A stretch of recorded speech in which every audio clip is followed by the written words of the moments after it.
Assalamualaikum warahmatullahi wabarakatuh. Para penonton yang dimuliakan sekalian, sekali lagi kita bertemu dalam Telagah.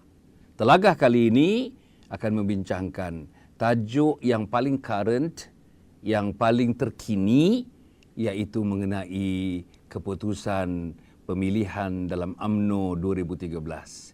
Seminggu yang lalu kita tahu apa yang dah berlaku kepada pemuda, apa yang berlaku kepada wanita, apa yang berlaku kepada puteri. Kemarin, pemilihan kepada naib presiden, 3 naib presiden dan 25 orang lagi daripada mereka yang akan menduduki majlis tertinggi di samping pemilihan di peringkat bahagian, ketua bahagian, timbalan ketua bahagian dan naib ketua bahagian dan juga ahli jawatankuasa bahagian. Bersama dengan kita, para penonton dan majlis sekalian, ialah tetamu yang diundang khas ke studio IMR di Shah Alam ini, iaitu Datuk Aidit Ghazali di sebelah kanan saya, yang tidak perlu saya perkenalkan lagi. Dan di sebelah kiri saya, Saudara Zainal Muhammad Jaiz, iaitu pengarah media Yayasan Kepimpinan dan Strategi Malaysia. Buat pertama kalinya muncul dalam telagah politik ini. Dan kita mengharapkan beliau akan terus muncul bersama dengan kita untuk memberikan pandangan dan buah fikiran yang berguna untuk disajikan kepada para penonton. Saya tidak mahu masa yang panjang. Terus kepada tentang pemilihan UMNO yang ke-13. Saya nak mulakan dengan Datuk Aidit dulu. Datuk, ya. Sebagaimana yang saya sebut dalam mukadimah pendek tadi, pemuda, wanita dan juga puteri sudah berlalu. Kemarin, yang keputusan rasminya akan diumumkan jam 5 pada petang ini, ialah mengenai keputusan di peringkat bahagian, juga di peringkat majlis tertinggi dan juga yang memang menjadi suluhan kepada semua orang yang menyaksikan, yang mengikuti, ialah tentang pemilihan 3 orang calon naib presiden itu yang sudah pun diketahui sebenarnya. Pertama sekali, secara overview tentang keputusan itu. Apa arti keputusan ini kepada survival Islam, Melayu dan institusi raja di negara kita ini, Tok? Bismillahirrahmanirrahim. Apabila saya dapat mengetahui keputusan ini, banyak persoalan timbul dalam kepala saya. Pada saya tanya betul-betul lah, apakah UMNO faham betul-betul apa yang dimaksud dengan transformasi? Transformasi bukan bermaksud baru ganti yang lama, muda ganti yang tua, ataupun yang satu bahagian atau golongan ganti yang golongan lain. Ia tidak membawa apa-apa arti sekiranya jiwa tetap sama. Dan dalam keputusan ini saya dapati bahawa ada wujud jiwa-jiwa yang sebenarnya tidak mahu pada transformasi. Kerana secara terus terangnya, saya dapati bahawa walaupun kita boleh mengatakan bahawa sekarang ni base untuk membuat pengundian itu ialah lebih besar daripada sekadar hampir 4,000 perwakilan satu ketika, namun demikian, permainan yang boleh merosakkan base ini serta permainan politik oleh wadah-wadah tertentu luar daripada base ini tetap aktif tu.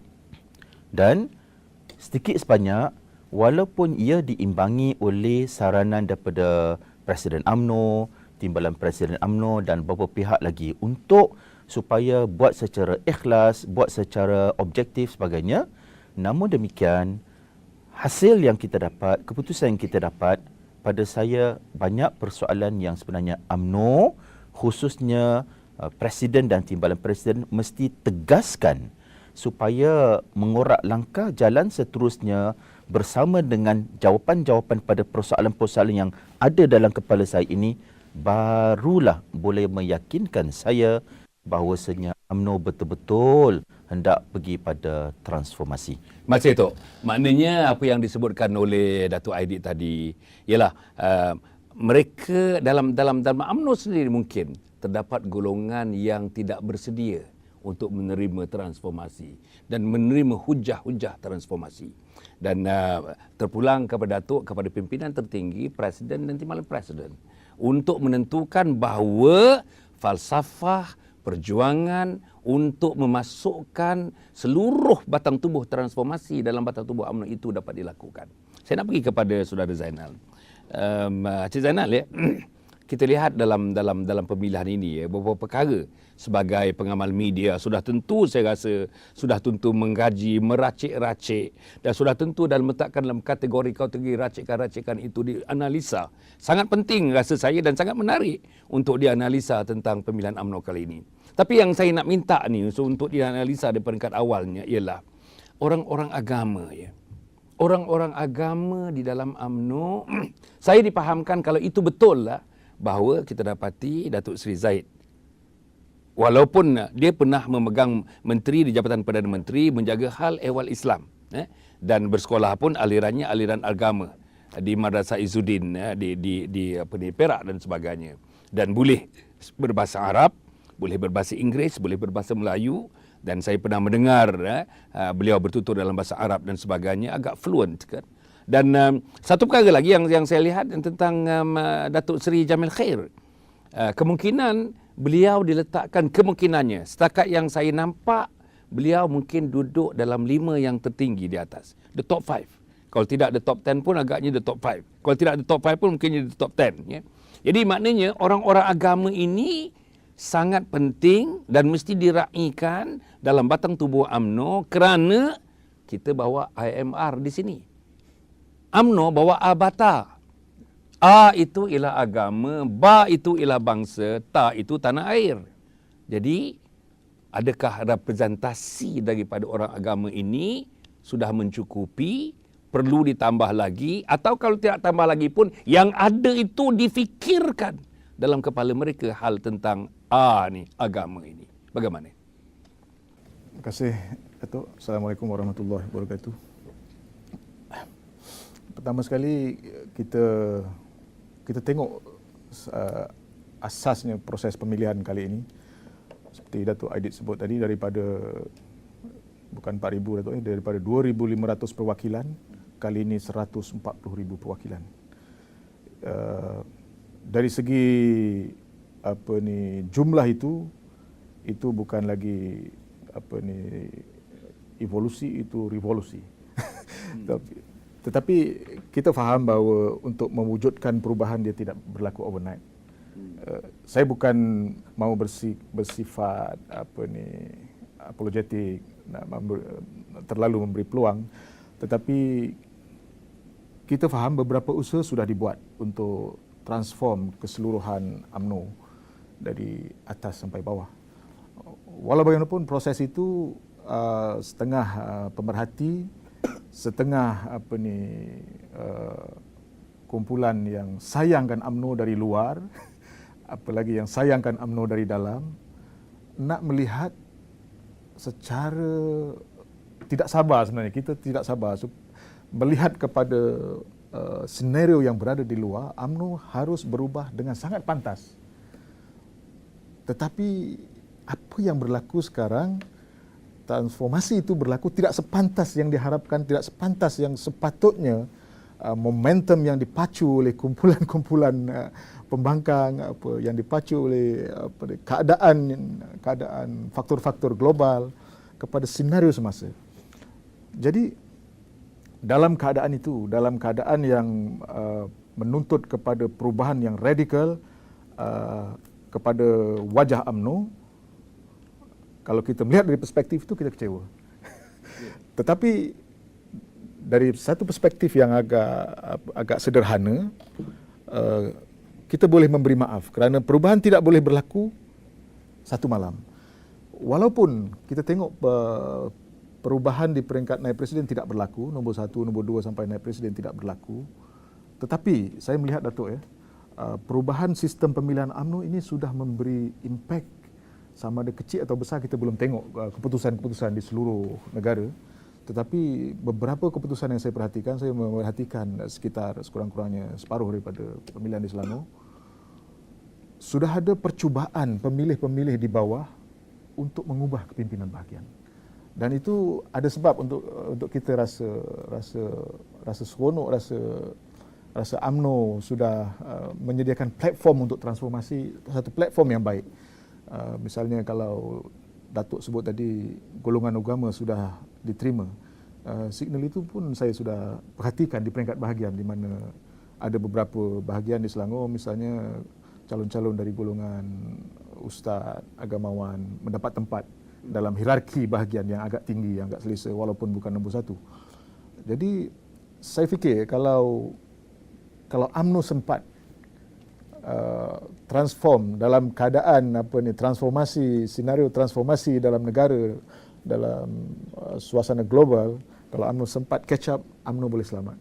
Tapi kalau perubahan yang di luar itu terlalu ganas sehingga UMNO tidak sempat berubah menepati perubahan yang berlaku, tuntutan, kehendak-kehendak rakyat umum, pengundi yang mau perubahan secara radikal, perubahan secara revolusi, saya bimbang UMNO tidak sempat berubah itu. Tapi perubahan sudah bermula tu. Transformasi di peringkat bahagian, meletakkan pemimpin yang ada hati macam Datuk Aidit sebut, ada pemimpin dari golongan yang ada latar belakang agama, pemimpin yang ada kejujuran untuk membuat kerja sudah mula mendapat tempat.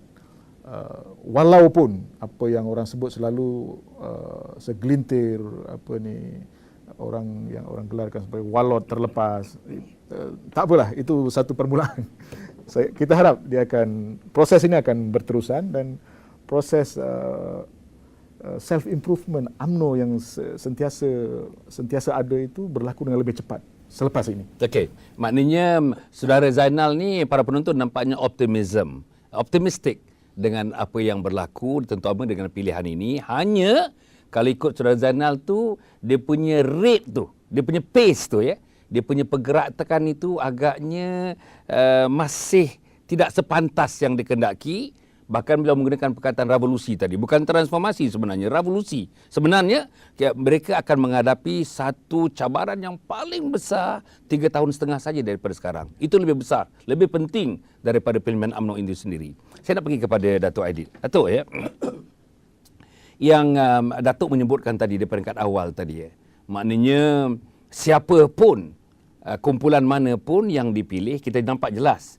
Maknanya dari segi naib presidennya, kalau kita lihat dua calon itu yang memang sudah lama bertapak dalam UMNO, nampaknya tidak berapa diterima oleh delegate, oleh perwakilan ya.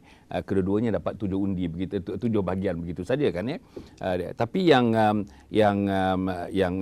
yang Datuk Mukhris misalnya, selisih undinya dengan Datuk Hisham pencabar yang terdekatnya sikit sangat, dalam sekitar 9 undi saja, 9 bahagian saja. Bahkan dari segi Datuk, dari segi dia punya popular votes-nya, beza antara mereka hanya 392 maknanya yang Datuk Mukhris di depan dan Datuk Hisham di belakang. Apa yang saya nak sebutkan, Datuk Mukhris tu dia punya kata orang, dia punya cogan kata dia punya tagline-nya ialah perubahan, ubah, perubahan. Tetapi nampaknya masih tidak dapat mempertahankan, pasal Datuk pun menyebutkan tadi persoalan-persoalan yang sedang menghantui UMNO sekarang ini. Soalan saya Datuk ialah macam mana caranya? Saya yakin ya, siapa juga yang ada sekarang ini, misalnya saya dipahamkan satu orang yang SMS saya pagi tadi SMS saya, dia kata dia mendengar ucapan dalam temu bual dengan Datuk Zahid Hamidi malam tadi. Datuk Zahid Hamidi mengatakan kita akan meletakkan satu unit khas di pejabat UMNO, namanya unit tarbiyah. Kalau misalnya Datuk boleh, adakah dengan unit tarbiyah ini nanti boleh menjadi alat mekanisme bagi memperkokoh, bagi meletakkan UMNO kepada satu tempat yang kokoh, yang utuh, yang padu, yang dapat menyaingi parti lawan menjelang pilihan raya yang ke-14 nanti. Ya. Bila Datuk Zaid Hamidi menyebutkan tentang unit tarbiyah, saya sangat-sangat bersyukur pada Allah Subhanahu Wa Taala. Tapi saya nak tegaskan di sini, kita kena tanamkan apa yang dimaksudkan dengan tarbiyah. Tarbiyah kalau atas apa? Atas manusia. Manusia itu gabungan apa? Roh, akal, jasad, emosi. Maknanya keempat-empat mesti ditarbiyahkan. Yakni tak boleh sekadar tarbiyah segi akal semata-mata. Tak boleh sekadar kita ni membawa pada katakan outdoor games dan tarbiyah segi jasad semata-mata. Roh kena tarbiyah, emosi kena tarbiyah. Dalam konteks ni tu, dalam masa saya menyokong penuh apa yang disarankan oleh Datuk Zaid Hamidi, Presiden UMNO kena kasih endorsement, Timbalan Presiden UMNO kena menyokong endorsement, dan Datuk Zaid Hamidi antara lain kena tanamkan satu penekanan yang amat sangat. Tarbiyah ini dia punya milestone nak capai itu apa? Di sini saya nak secara ringkas tu ya. Sebutkan dalam tarbiyah ini ahli-ahli UMNO dan mereka yang nak menjadi ejen UMNO dan pemangkin UMNO, penghujah UMNO mesti menguasai 10 ancaman besar yang perlu kita atasi menjelang PRU14. Ancaman pertama apa yang saya panggil sebagai postmodernist thinking. Ada 5 ism di situ. Liberalism, pluralism, secularism, hedonism, rationalism. 5 perkara. Itu ancaman pertama. Ancaman kedua, proksi-proksi Zionisme yang memang wujud dalam negara kita. Ancaman ketiga, mereka yang saya gelar sebagai liberal republican. Mereka yang nak menghancurkan institusi raja dan jadikan Malaysia sebagai sebuah republik supaya memudahkan orang yang berbangsa lain beragama bukan Islam menjadi pemimpin di negara kita. Ancaman keempat, sel-sel Syiah. Ancaman kelima ialah pengajaran dan juga pengajian songsang ataupun kita panggil sebagai ajaran sesat. Ini pun orang UMNO kena itu. Sebab kalau kita tengok dalam senarai orang yang pernah kena tangkap tu, dalam ajaran sesat ada juga orang yang malangnya, ada juga kalangan orang-orang yang tak sepatutnya berada di situ. Ancaman ke-6 ialah ancaman pengaruh Wahabi yang terlalu ekstrim. Ya. Ancaman ke-7 ialah ancaman yang dibawa oleh evangelical Christian yang mereka bertujuan nak memurtadkan umat Islam. Ancaman yang ke-8 ialah proksi-proksi sosialis yang bersungguh benar, umpamanya antara lain nak bawa Abu Cimpeng ke sini, yang sampai juga mengeluarkan kenyataan dalam Twitter baru-baru ni mengatakan bahawa fahaman syurga, fahaman neraka bidadari itu ialah daripada kitab Veda orang Hindu. Ancaman ke-9 ialah orang-orang Melayu kita dan juga yang bukan Melayu, yang dalam diri mereka ni mereka penuh dengan kecelaruan. Macam mana UMNO nak menenteramkan dan menyantunkan mereka supaya bertenang berfikir dengan lebih teratur dan matang berdasarkan maklumat yang sahih. Dan ancaman yang ke-10 ialah dari dalam UMNO sendiri, iaitu mereka-mereka yang dalam UMNO sendiri yang ada sifat hedonis, sanggup untuk menggadai masa depan sekiranya ditaburkan dengan sogokan yang bersifat haram segi hukum. Datuk, ini nampak. Itulah Datuk Aidit, para penonton yang hormati sekalian ya. Dalam seketika, dalam sekejap masa saja dah menguraikan cabaran-cabaran, ada 10 cabaran.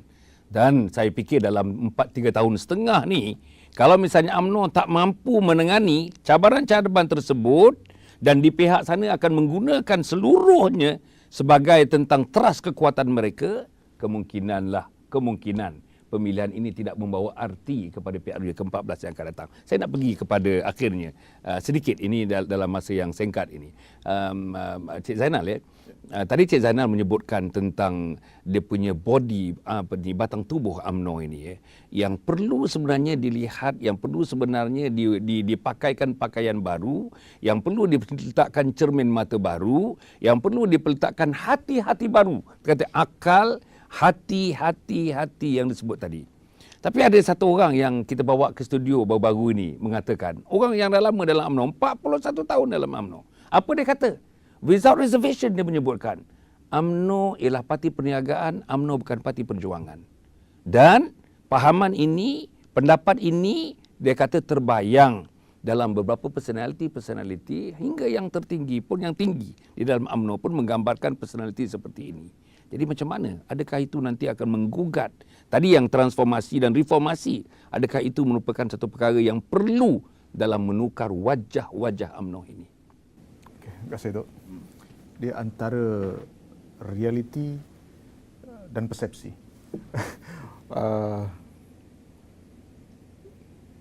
Orang UMNO yang terlibat dalam perniagaan, secara realitinya ada, tapi setengahnya permainan persepsi yang berlebih-lebihan sehingga mewujudkan kepercayaan orang ramai rakyat bahawa UMNO ini sebuah parti lombong emas, kalau siapa nak kaya masuk UMNO. Seolah-olahnya macam tu. Tapi memang satu ketika keadaan itu begitu tu. Tapi saya harap seperti saya sebut tadi, pemilihan kali ini sudah sudah macam berlaku adjustment, di mana orang-orang yang ada semangat berjuang, orang-orang yang ada hati untuk memperjuangkan rakyat, memperjuangkan orang Melayu sudah mula mendapat tempat. Dan proses membina semula hati ini tu, dia seperti saya cakap, tidak mudah dan tidak cepat. Dan kita perlu terus bina hati di kalangan ahli dan pemimpin UMNO ini supaya menghayati betul-betul semangat perlembagaan, semangat asas yang digariskan oleh pendukung-pendukung UMNO di peringkat awal. Saya nak tambah yang tentang trend pemilihan yang tidak banyak berubah tu. Mau tidak mau, sebenarnya UMNO itu sendiri, mana-mana organisasi pun, bila dia sudah berusia sekian lama, sama ada secara sedar atau tidak, sudah terbentuk satu mold dalam organisasi itu. Sama ada mold itu positif atau negatif, tapi dia sudah terbentuk satu mold tu. Jadi di mana walaupun ada usaha dengan mengubah cara memilih, tetapi ada unsur-unsur acuan yang standard itu masih terbawa, terdukung. Sebab itu masih terlepas unsur-unsur yang negatif yang kita tidak mahu, unsur-unsur yang sebenarnya kita nak sisihkan masih terbawa. Pemimpin-pemimpin yang terus teranglah, pemimpin setengah pemimpin yang sudah tidak serasi dengan perjuangan semasa yang sepatutnya ditukar masih berada di situ. Sebab mold yang ada dalam pemikiran pengundi-pengundi UMNO itu. Jadi, tapi seperti saya sebut tadi, saya optimis keadaan itu akan berubah mengikut masa. Okey, para penonton mata sekalian, kita berehat sebentar dan kita sambung lagi selepas ini. Kita berehat sebentar.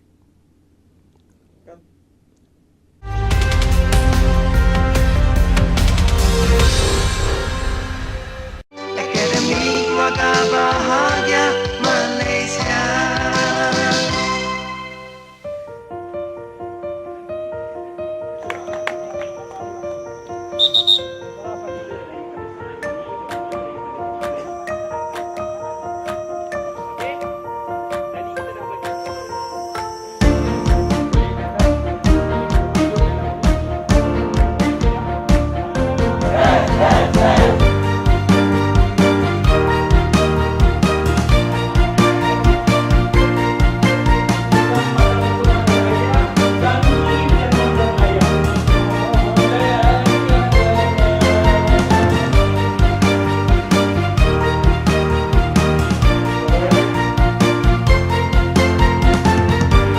Ibu dan ayahlah yang mengasuhkan.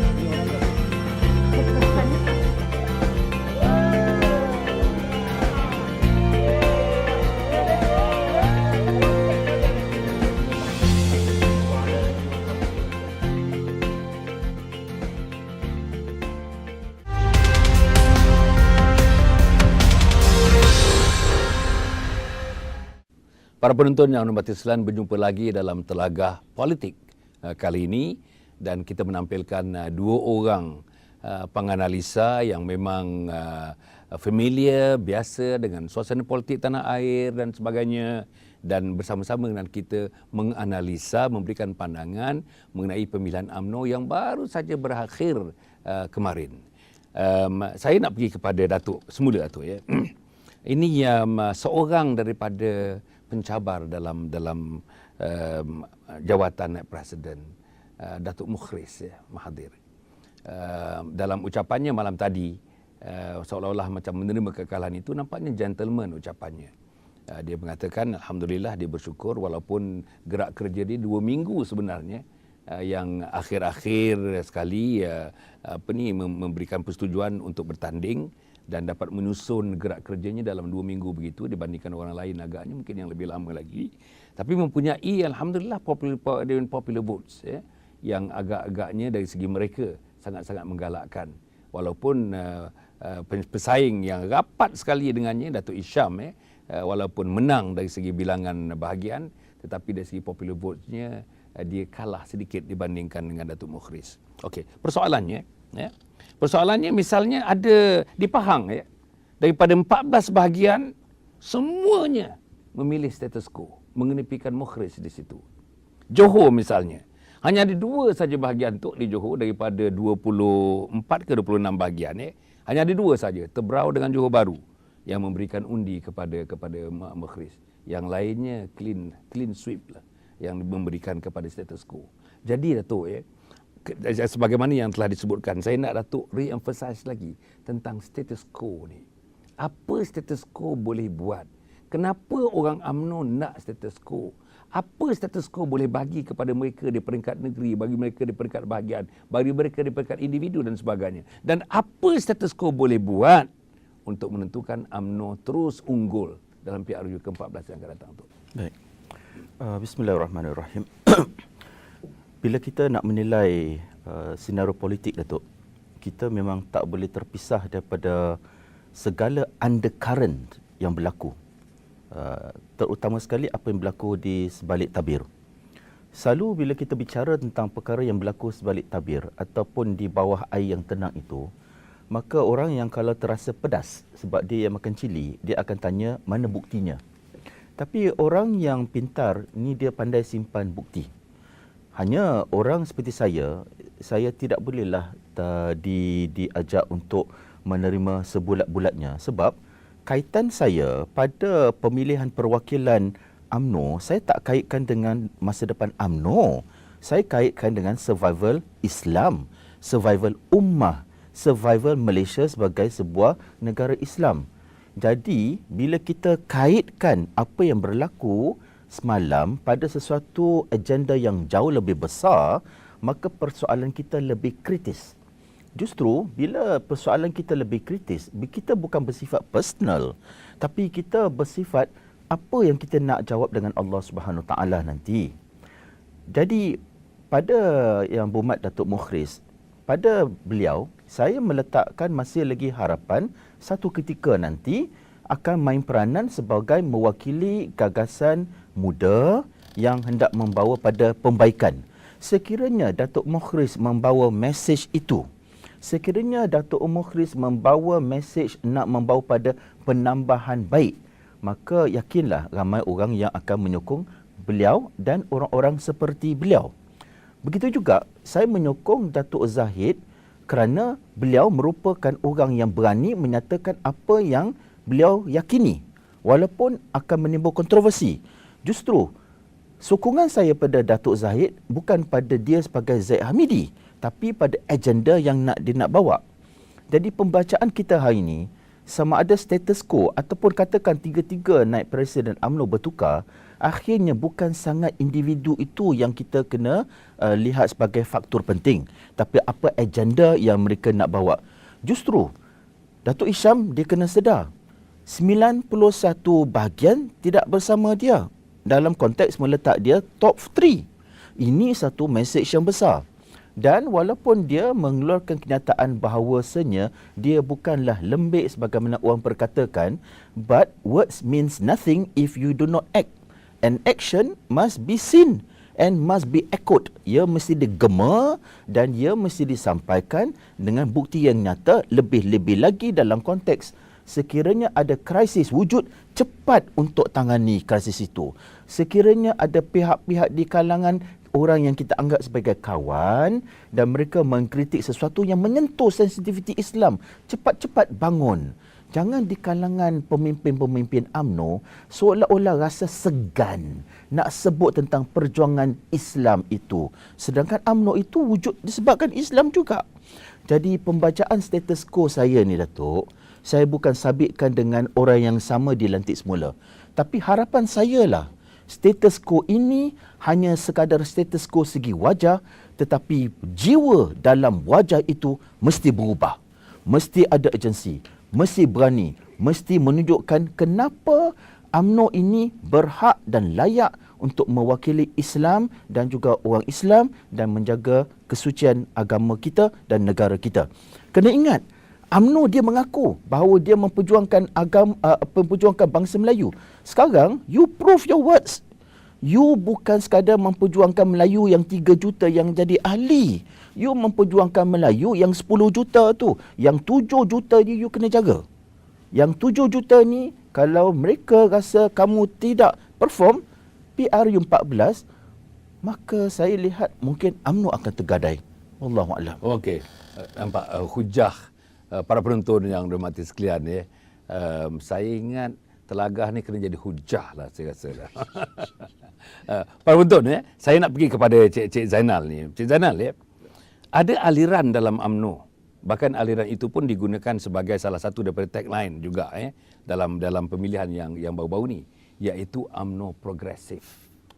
UMNO progresif ya. Dan ada orang pula mentafsirkan progresif ini ialah ke jalur liberalisme. Liberal begitu ya. Jadi ini ditakuti sebab yang memilih UMNO ni kebanyakannya orang kampung, orang pinggir bandar.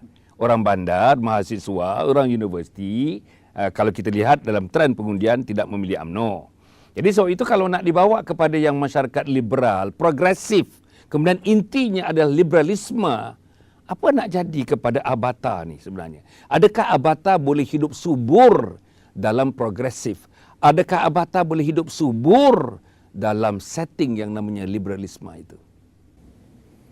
Okey, terima kasih.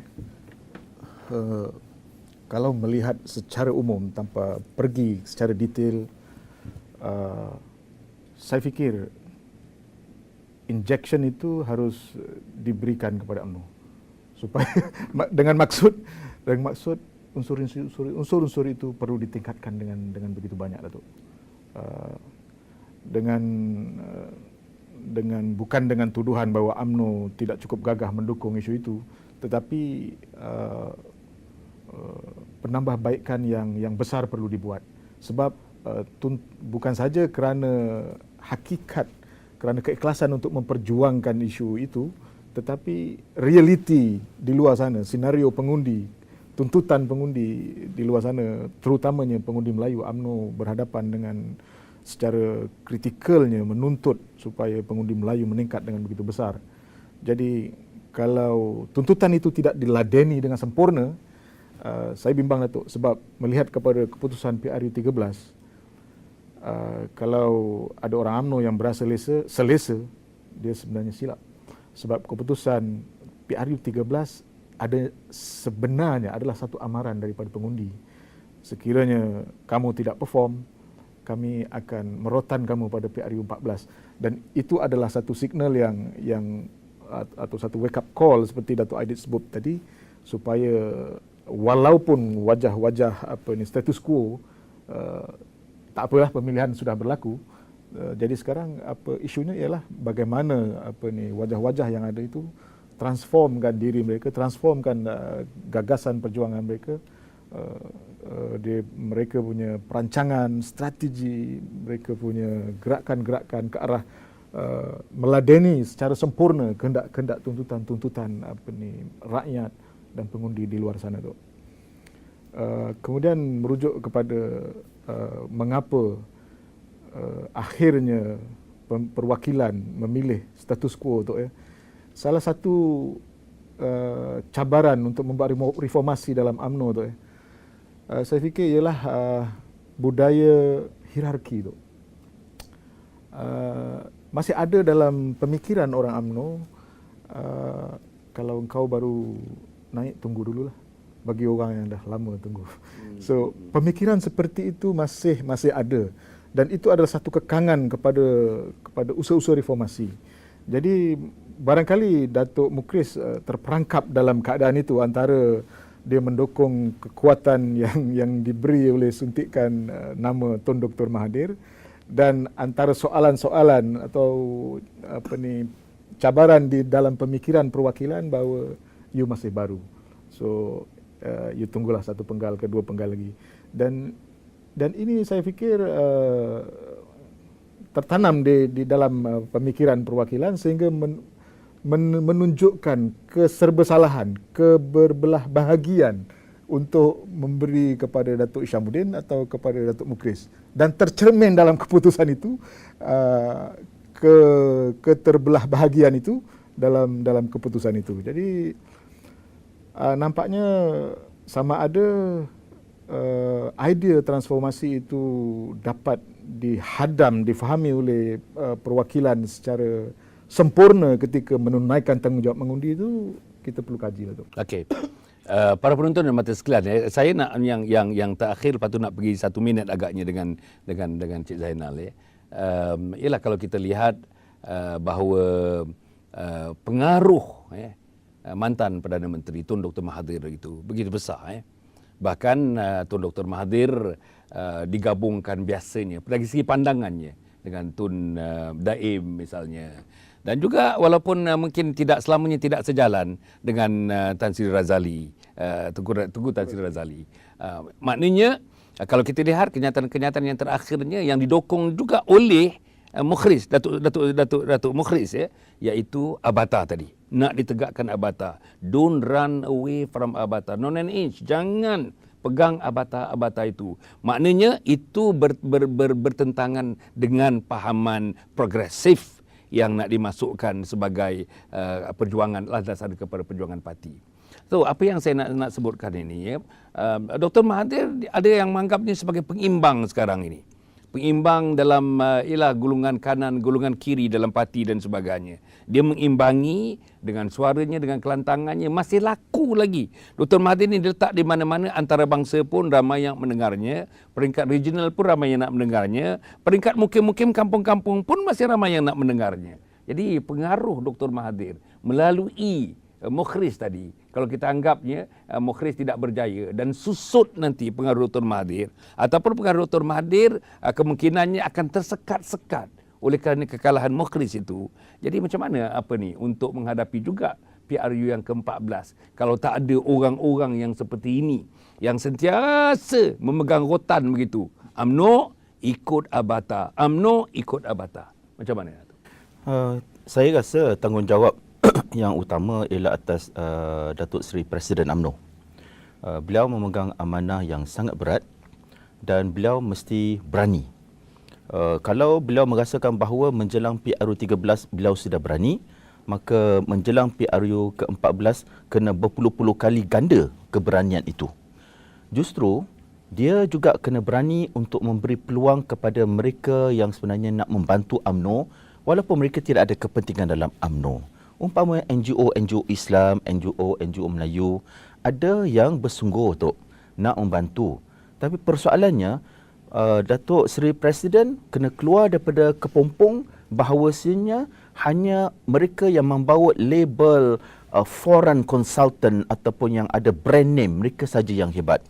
Datuk Seri Presiden UMNO mesti beri peluang kepada NGO Islam ini yang sekarang ini kita dapati NGO Islam, NGO Melayu bukan lagi diahlikan oleh orang-orang kampung, pak lebay, orang tak ada kerja. Tak ada. Sekarang NGO ialah dilengkapi dengan ahli-ahli profesional yang juga disemat, disuntik, dipasak dengan jiwa Islam. UMNO mesti ambil manfaat atas kehadiran dan juga kesudian mereka sebelum terlambat. Soal Tun Mahathir, biarlah peranan beliau dan juga mereka yang sefikrah dengan beliau itu bukan sekadar meletakkan harapan hanya pada individu atau individu-individu yang terpilih saja. Kita kena kembali, yang penting ialah agenda. Yang soal siapa nak carry agenda itu ialah sekundar. Justru kalau kita rasa dengan satu tokoh ini dia gagal, maka itu bukan hujung perjuangan. Dan dalam konteks ini juga, sesiapa yang ada penjiwaan pada agenda itu mesti juga keluar daripada kepompong hanya nak bekerja dalam lingkungan UMNO dan mestilah bersifat friendly dan ada smart partnership dengan NGO dan tokoh-tokoh yang sudi nak membantu UMNO walaupun mereka bukan ahli UMNO. Okey. Cik Zainal, dalam masa 30 saat aja kenapa beria-ria sangat ya kalau kita lihat ya. Beria-ria sangat, sekang mata, tak tidur, bawa kereta daripada Johor Bahru sampai ke Kelantan, pergi ke Sabah, gerakkan orang, gerakkan keluarga seluruhnya untuk memenangi satu jawatan. Misalnya jawatan itu ialah ketua cawangan, misalnya jawatan itu ialah ketua bahagian, timbalan ketua bahagian. Kenapa beria-ria sangat? Adakah didorong oleh kerana semangat Islam nasionalismenya, ataupun ada dorongan-dorongan lain yang menyebabkan kehebatan beria-rianya begitu tu? Seperti Datuk bertanya, begitulah saya menjawab. Saya mengharapkan, kita mengharapkan bahawa beria-ianya itu ialah kerana perjuangan yang sebenar itu. Okey.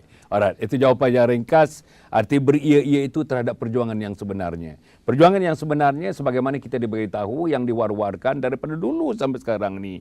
UMNO synonymous dengan abata. Alif A itu ialah agama, ba itu ialah bangsa, ta itu ialah tanah air.